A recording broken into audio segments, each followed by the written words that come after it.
जय माता रानी। देवी चरित्रों के पाठ का महात्म्य। द्वादश पाठ सप्तशती की द्वादश पाठ। मैं तीन नेत्र वाली दुर्गा देवी का ध्यान करता हूँ। उनके श्रीअंगों की प्रभाव बिजली के समान है। वे सिंह के कंधे पर बैठी हुई भयंकर प्रतीत होती हैं। हाथों में तलवार और ढाल लिए अनेक कन्याएं उनकी सेवा में खड़ी हैं। वे अपने हाथों में चक्र, गदा, तलवार, ढाल, बाण, धनुष, पास और तर्जनी मुद्रा धारण किए हुए हैं। उनका स्वरूप अग्नि है तथा वे माथे पर चंद्रमा का मुकुट धारण करती हैं।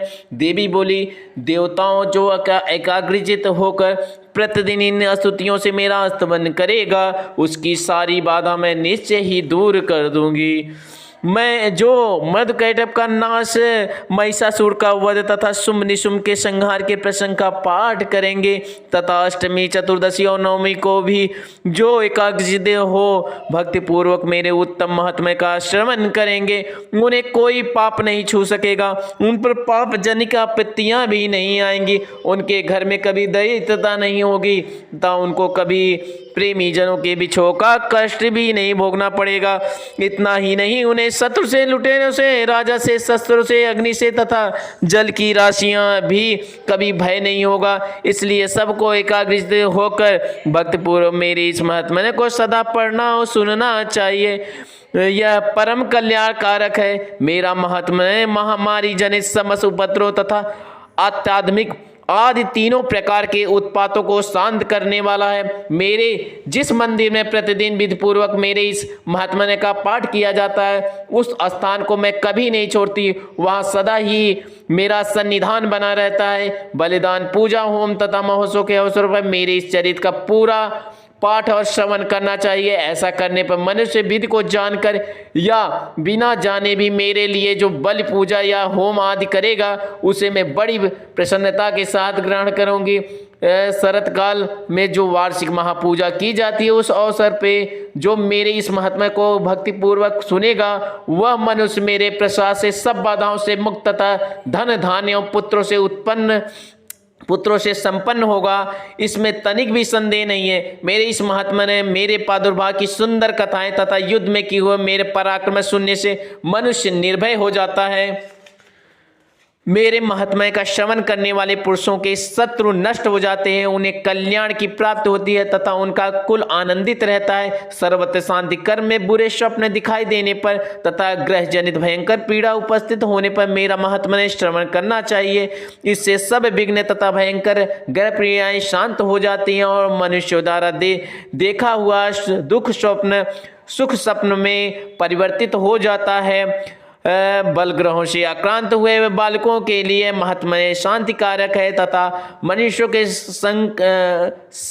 संगठन में फूट होने पर यह अच्छी प्रकार मित्रता कराने वाला होता है। यह महात्म्य समस्त दुराचारियों के बल का नाश करने वाला। इसके पाठ मात्र से राक्षसों, भूतों और पिशाचों का नाश हो जाता है। मेरा यह सब महात्म्य मेरे समीप की प्राप्ति करने वाला पुष्प, अर्घ, धूप, दीप, गंध आदि उत्तम सामग्रियों द्वारा पूजन करने से, ब्राह्मणों को भोजन कराने से, होम करने से, प्रतिदिन अभिषेक करने से, नाना प्रकार के अन्य भागों का अर्पण करने से तथा दान देने से आदि से 1 वर्ष तक जो मेरी आराधना की जाती है और उससे मुझे जितनी प्रसन्नता होती है, उतनी प्रसन्नता मेरे इस उत्तम चरित्र का एक बार श्रवण करने से मात्र से हो जाती है।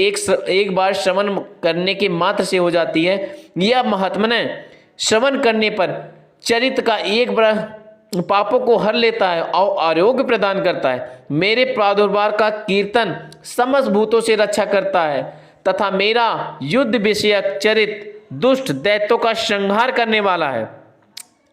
इसके श्रवण करने पर मनुष्य को शत्रु का भय नहीं रहता। देवताओं, तुमने और महर्षियों ने जो मेरी स्तुति की है तथा ब्रह्मा जी ने जो स्तुति की है, वे सभी कल्याणमयी बुद्धि प्रदान करती हैं। वन में, शून्य मार्ग में अथवा दावानल से घिर जाने पर, निर्जन अवस्था में ड्यूटियों के दांव में पड़ जाने पर या शत्रुओं से पकड़े जाने पर अथवा जंगल में सिंह में व्याघ्र या जंगली हाथियों के पीछा करने पर, कुपित राजा के आदेश से वध या वंदन के स्थान पर ले जाने पर अथवा महासागर में नाव पर बैठने के बाद भारी तूफान से नाव के डगमगा होने पर और अत्यंत भयंकर युद्ध में शस्त्रों का प्रहार होने पर अथवा वेदना से पीड़ित होने पर कि बहुना सभी भयानक बाधाओं के उपस्थित होने पर जो मेरे इस चरित्र का स्मरण करता है वह मनुष्य संकट से मुक्त हो जाता है। मेरे प्रभाव से सिंह आदि हिंसक जंतु नष्ट हो जाते हैं तथा लुटेरे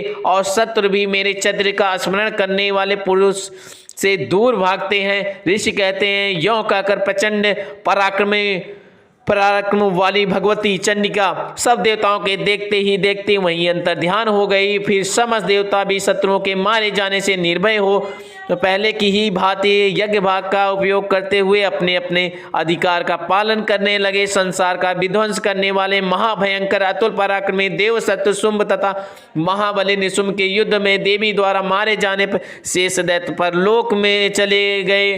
राजन, इस प्रकार भगवती अंबिका देवी नित्य होती हुई भी पुनः पुनः प्रकट होकर जगत की रक्षा करती है। वे ही विश्व को मोहित करती है, वे ही जगत को जन्म देती है तथा वे ही प्रार्थना करने पर संतोष और विज्ञान तथा समृद्धि प्रदान करती है। राजन, महाप्रलय के समय महामारी का स्वरूप धारण करने वाली वे महाकाली ही समस्त ब्रह्मांड में व्याप्त हैं। वे ही समय समय पर महामारी होती हैं, वे ही स्वयं अजन्मा होती हुई विशिष्ट के रूप में प्रकट होती हैं। वे सनातनी देवी ही समय अनुसार संपूर्ण भूतों की रक्षा करती है। मनुष्य के अविद्या के समय वे ही घर में लक्ष्मी के रूप में स्थित हो उन्नति प्रदान करती हैं। वे ही अभाव के समय दरिद्रता बनकर विनाश का कारण होती हैं।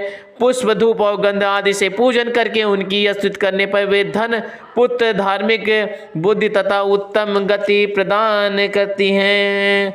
इस प्रकार श्री मार्कंडेय पुराण में मनवंतरी कथा के अंतर्गत देवी महात्मना में फल स्तुति नामक 12 अध्याय पूरा हुआ। जय माता रानी की।